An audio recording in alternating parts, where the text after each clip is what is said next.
Սիրելի իմ ժողովուրդ, եթե ցավում է ձեր ոտքերը, երակները, այտուցվում է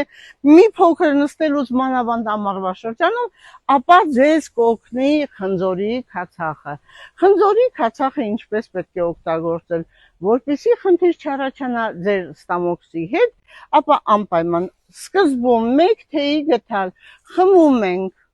քունջութի յուղ, կես ժամ հետո խմում ենք խնձորի քացախը գոլ ջրի մեջ բացում ենք, խնձորի 200 գրամ ջրի մեջ լցնում ենք 1 թեյի գդալ խնձորի քացախ և օգտագործում ենք կես թեյի գդալ մաքուր անարատ մեղր։ Այս բոլորը խառնելուց հետո խմում ենք իսկ երեկոյան։ Ոտքերը դնում ենք քացախաջրի մեջ, ընդ որում 5 լիտր գոլ ջրի մեջ մի փոքր տաք վիճակով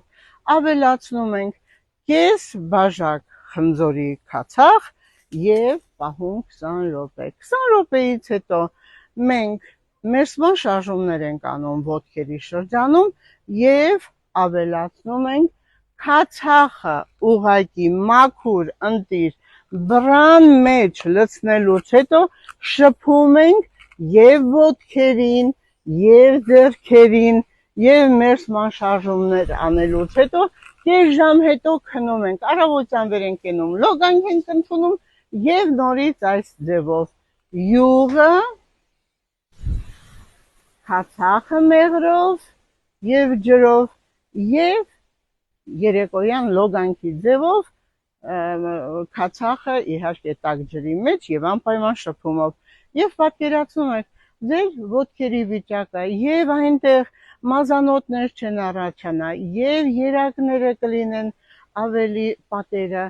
առանցքական և ոտքերը չի ցավա և չի այտուցվի։ Խնդրում եմ իմ շատ սիրելի ժողովուրդ, այս բաղադրությունը տարածեք, որովհետև այն կարևորը յուրաքանչյուրին մանավանդ կանանց համար, որոնք կամ ծանր աշխատանք են անում, կամ ոտքի վրա են, կամ իհարկե տղամարդիկ եթե ծանր աշխատանք են անում, կամ վարսավիրները, որ անընդհատ իրենց գործը կապված է